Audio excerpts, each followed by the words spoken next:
বাবারে শোন, তুই যখন রাতের গভীরে পড়ালেখা কইরা বইটা বন্ধ কইরা ঘুমাইতি, আরে বাবা তুই তো ঘুমাইতি, আমি মা কিন্তু ঘুমাইতাম না। গভীর রাত আমি মা ওযুটা বানাইয়া আমি মা তাহাজ্জুদ নামাজে দাঁড়ায় যাইতাম, আর তোর জন্য আমি মা মন থেকে মালিকের কাছে দোয়া করতাম। আমি মায়ের দোয়ার বরকতে আজকে আল্লাহ তোকে সম্মান দান করেছে। যা বাবা যা যা, তুই চাকরি কর, তবে খবরদার বাবা তোর এই স্যারের মেয়েটাকে তুই বিবাহ করিস না। ছেলেটা ডাক দিয়া কামাবো, কেন স্যারের মেয়েটাকে বিবাহ করবো না? মা ডাক দিয়া বাবা তোর স্যারের মেয়েটা হইল আধুনিকা, নামাজ নাই, রোজা নাই, পর্দার আমল নাই, দ্বীনি ইলম তার ভিতরে নাই। ওরে বাবা, যেই নারীর মধ্যে নামাজ নাই, রোজা নাই, পর্দার আমল নাই, ওই নারীর দ্বারা মুসলমানের সংসারে কোনোদিন সুখের আশা করা যায় না। ঠিক কিনা ধরে বলে? আব্দুল খালেকের মায়ের কানের মধ্যে একটা আওয়াজ আসছে, এরে আব্দুল খালেকের মা, তোমার ছেলে আব্দুল খালেকের এমন একটা দিন আসবে যেদিন তোমার ছেলেটা পরীক্ষা দেওয়ার জন্য অনেকগুলো টাকা লাগবে। আব্দুল খালেকের মা চিন্তায় পড়ে গেল, কি করা যায়? আমার ছেলের জন্য আমি টাকা জোগাড় করব, অন্যের কাছে আমি হাত বাড়াবো না। যদি হাত বাড়াই, কেউ যদি টাকা না দেয়, আমার ছেলের পরীক্ষা দেওয়া হবে না।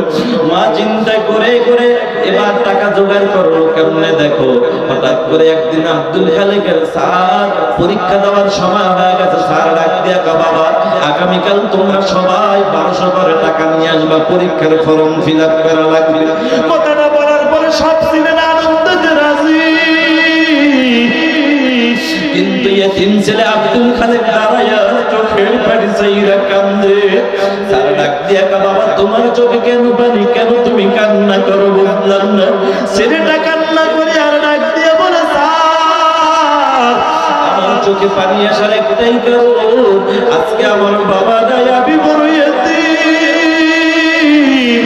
আমার বাবা যদি থাকতো তাহলে রিক্সা চালায়া হইলাম, বাবা পরীক্ষার টাকা জোগাড় করে দিত। এতগুলা বন্ধু বান্ধব সবাই পরীক্ষা দিবে, আমার মনে হয় আমি পরীক্ষা দিতে পারবো না। কথাটা বইলা এতিম ছেলেটা কান্দে আর চোখের পানি পালায়া বন্ধু আস্তে আস্তে করে বাড়ির দিকে পা হেঁটে হেঁটে যায়। বাড়িতে যাইয়া পড়ার টেবিলে বইসা আব্দুল খালেক চোখের পানি পালায়া কান্দে আর কি যেন চিন্তা করে। হঠাৎ করে মায়ের নজরটা কেন জানি হঠাৎ করে ছেলের চেহারার দিকে পড়ে গেল। আল্লাহু আকবার। আব্দুল খালেকের দিকে তাকায়া মা ডাক দিয়া কয়, বাবা তোর বাবার মৃত্যুর পর আজ পর্যন্ত কোনোদিন তোর চোখে পানি দেখি না, আজকে কেন তোর চোখে পানি? বল কেন তোর চোখে পানি? ছেলেটা কান্দে আর কামাগো, আমার চোখে পানি আসার কারণ হইল আমার স্যার বলছে পরীক্ষা দিতে হবে, টাকা লাগতো 12, সেই জন্য কান্না করি। মা আমার বাবা না, আমি বড় এতিম। আজকে আমার বাবা যদি থাকতো, টাকা ধার কইরা হইল আমার পরীক্ষার ফর্ম ফিল আপের টাকা দিত, ঠিক কিনা? কথাটা শুনে আব্দুল খালেকের মায়ের চোখের পানি আর ধরে রাখতে পারে না। মা কান্দিয়া করে, বাবা টেনশন করবি না, আরে তোর বাবা নাই, তোর কি হয়েছে? আমি মা কিন্তু বেঁচে আছি, বাবা তুই এখানে দাঁড়া, আমি মা আসতেছি। কথাটা হইলা মা একটা দৌড়াইয়া অন্য একটা ঘরে যাইয়া প্লাস্টিকের একটা ব্যাগ হাতের মধ্যে নিয়া ছেলেটার সামনে হাজির। নে বাবা নে, ব্যাগটা ভাঙ, দেখ কত টাকা আছে। ছেলেটা ব্যাগটা ভাইয়া দেখ, টাকা লাগবে 1200, টাকা হইয়া গেছে 1300। আল্লাহু আকবার। আব্দুল খালেকের মনে আনন্দ, চোখের পানি পইরা গেছে। ওরে যশোরের মানুষ, আপনারা ভালো করে জানেন মানুষের কিন্তু দুই কারণে চোখের পানি পড়ে। কখনো কখনো দেখবেন মানুষ হৃদয়ের মধ্যে বেশি ব্যথা লাগলে আঘাতে চোখের পানি পড়ে, কখনো কখনো বেশি আনন্দের কারণে চোখ দিয়ে পানি পড়ে, ঠিক কিনা? আব্দুল খালেকের চোখ দিয়ে আনন্দের পানি। মাগো এতগুলা টাকা তুমি কোথায় পাই না?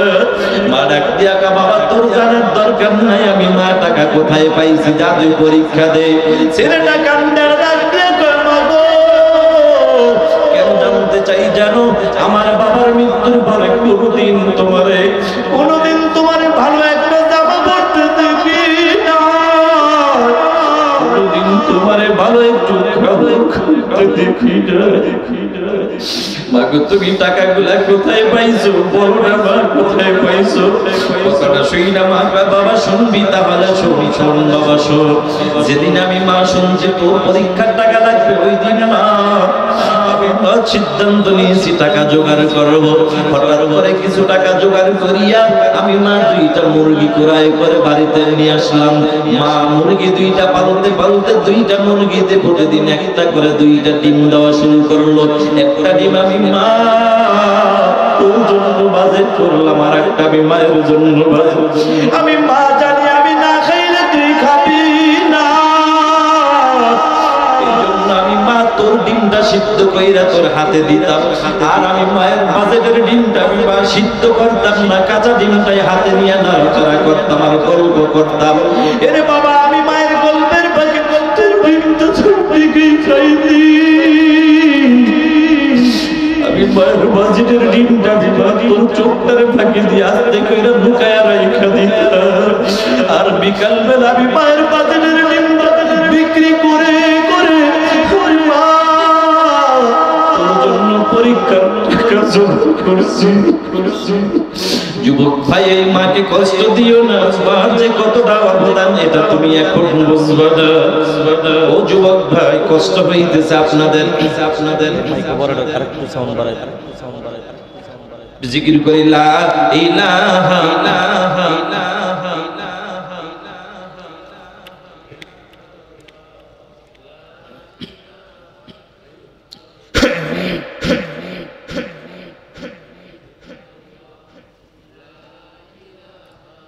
ইল্লাল্লাহ।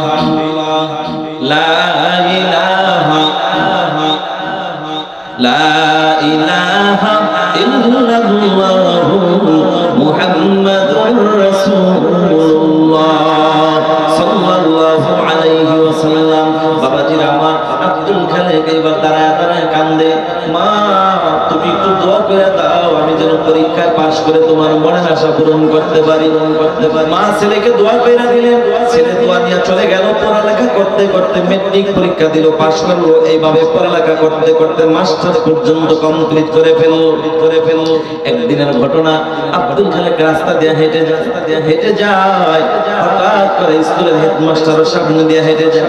বাবা দাঁড়াও, স্যার কি বলবেন বলেন। স্যার ডাক দিয়ে বাবা আমার মনের মধ্যে 2টা আশা, একটা হলো আমার গ্রামের বাড়ি একটা প্রাইমারি স্কুল আছে, একজন হেডমাস্টার লাগবে, মনে মনে আমি তোমাকেই টার্গেট করেছি। আরেকটা হলো আমার একটা আদরের মেয়ে আছে, বিবাহ দিব, মনে মনে তোমাকেই টার্গেট করেছি। বাবা বলো তুমি কি রাজি না? ছেলেটা দাঁড়ায় কান্দে, ডাক দিয়া বলে স্যার আমার বাবা দুনিয়ায় নাই, আমি বড় এতিম, আমার মা দুনিয়ার জমিনে বেঁচে আছে, মায়ের অনুমতি ছাড়া আমি আপনার প্রশ্নের জবাব দিতে পারবো না। জোরে বলা যাবে কি সুবহানাল্লাহ?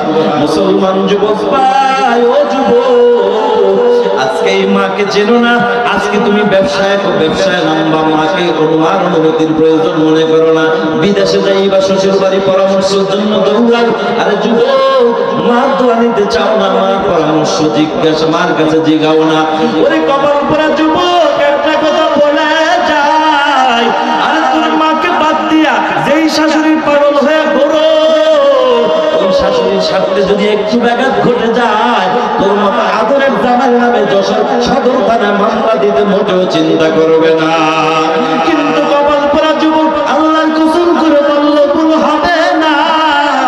যে মাকে তুই হাজার কষ্ট দাও, মাকে মূল্যায়ন করো না, তোর মা হাজারো আঘাতে স্বার্থে যদি ব্যাঘাত ঘটে যায়, তোর মা কোনোদিন তোর নামে মামলা দিবে না, তোর মা হামলাও দিবে না। বরঞ্চ যুবক যশোর থেকে যদি থানার থেকে কোনো মামলার কারণে পুলিশ যদি তোকে ধরার জন্য গ্রামের বাড়িতে চলে যায়, তোর মা যদি বেঁচে থাকে রে যুবক, মা একটা দরমাইরা বলবে বাবা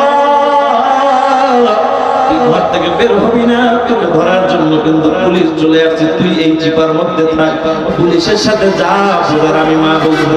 বৃদ্ধা মা একটা দরমাইরা পুলিশের সামনে হাজির,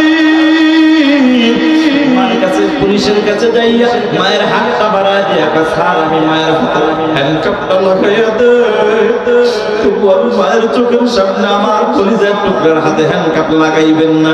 এই হলো জনম দুঃখিনী মা। হাজার সাধ্যে ব্যাঘাত ঘটলো, মা কখনো মামলা দেয় না, ঠিক কিনা?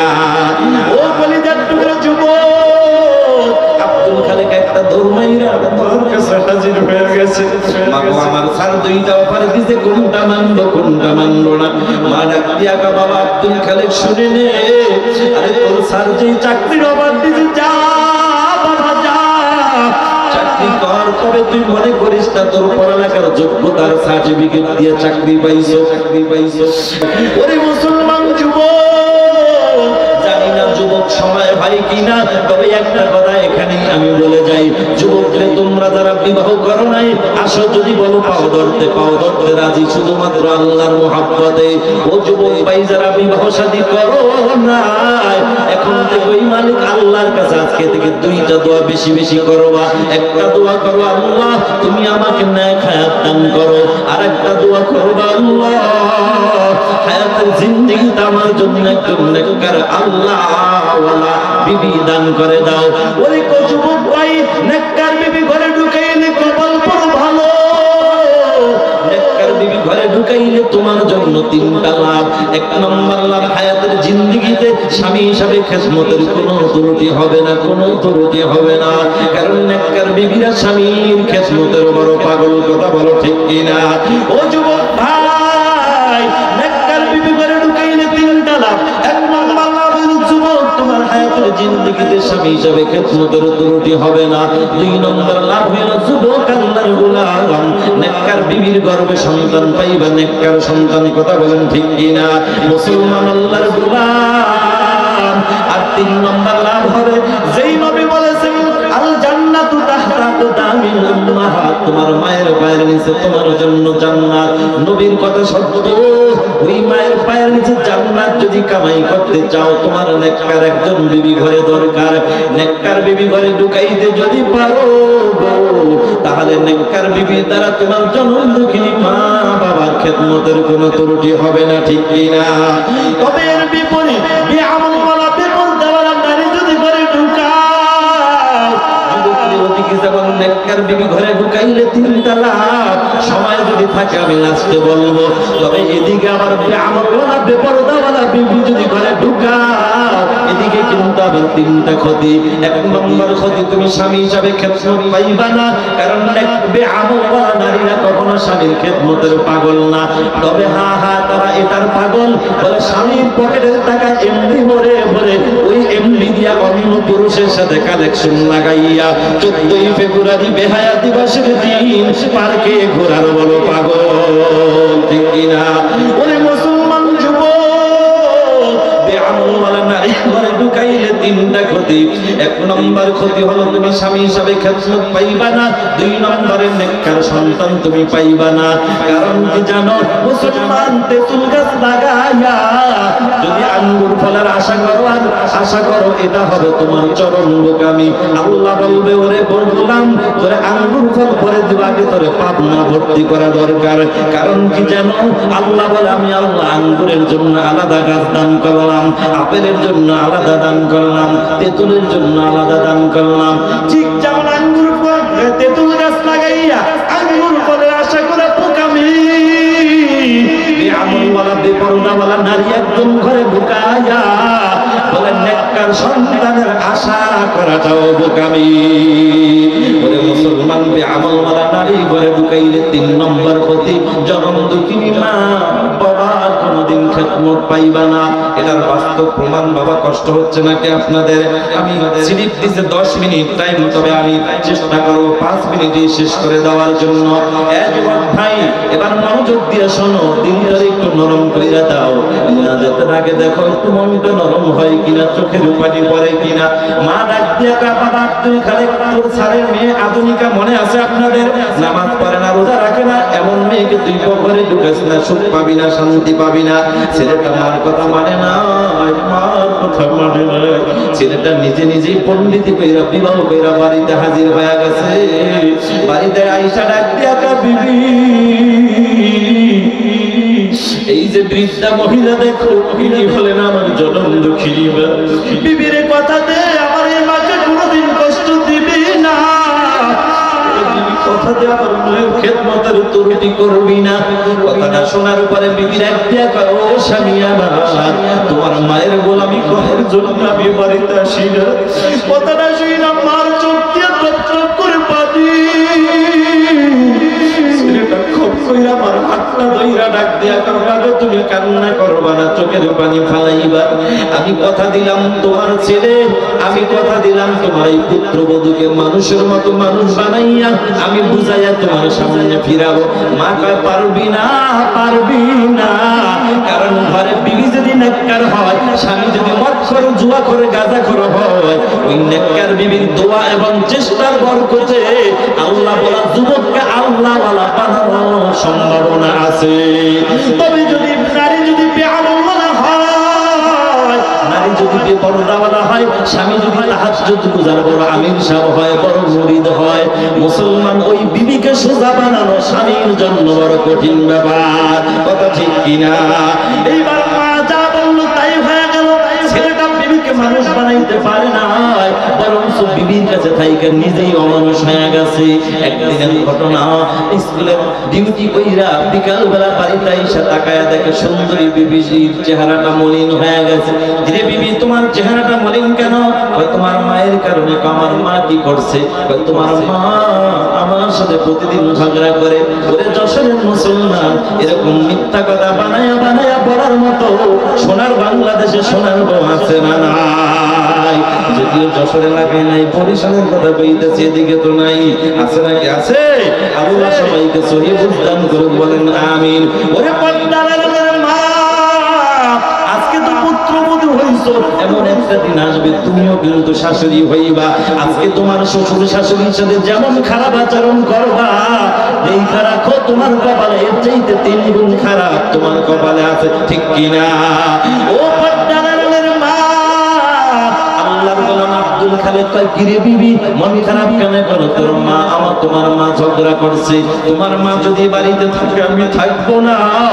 বিবি তুমি থাকবে। এবার স্বামী ডাক দিয়া কয়, বিবি রে, তোমার মতো সুন্দরী বিবি আমি ছাড়তে পারবো না, প্রয়োজন হলে আমার মাকে আমি ছেড়ে দিব। কন্যা নাউজুবিল্লাহ। কথাটা কইলা আব্দুল খালেক কপাল পুরা দেরি করে না, হাতের মধ্যে মোটা একটা লাঠি দিয়ে একটা দূর হইল ওই মার কাছে হাজির। তাইয়া মার শরীরে টাস টাস করে বাড়ি মারা শুরু করে। মা কয়, বাবা আমি কি অন্যায় করেছি, আমাকে কেন মারো? ডাক দিয়া কয়, তুই আমার বউর সাথে কেন ঝগড়া করলি, তাই অপরাধ? কয়, বাবা বিশ্বাস কর আমি মা তোর বউর সাথে কোনো ঝগড়া করি নাই। কপাল পোড়া ডাক দিয়া কয়, মা আমার বউ তো মিথ্যা কথা বলতে পারে না। এরে যুবক ভাই, তোর কপাল তো পুরাই পুইরা গেছে, কারণ মার কথা বিশ্বাস করতে পারলি না, বউর কথা এতটাই বিশ্বাস করে ফেললি। যুবক মনে করবি তোর কপাল পুরোপুরি পুইরা গেছে। কথা বলো ঠিক কিনা? যুবক রে, ও যুবক ভাই, তুই তো মাকে চিনলি না। তুই ঢাকার থেকে বাড়িতে আসার সময় 2টা পোটলা নিয়ে ঘরে ঢুকবি, দেখবি আরে তোর বিবি তোর চেহারার দিকে একবার কোনো রকম তাকাইয়া, কখনো ডান হাতের দিকে তাকায়, কখনো বাম হাতের পোটলার দিকে তাকায়। এ যুবক, কখনো দেখবি তোর ছেলে মেয়ে দৌড় মেয়েরা বলবে, বাবা কি নিয়ে আসছো, মজা নিয়ে আসছো না। কিন্তু যুবক একটা জিনিস লক্ষ্য করে দেখবি, তোর যখন দুঃখিনী মা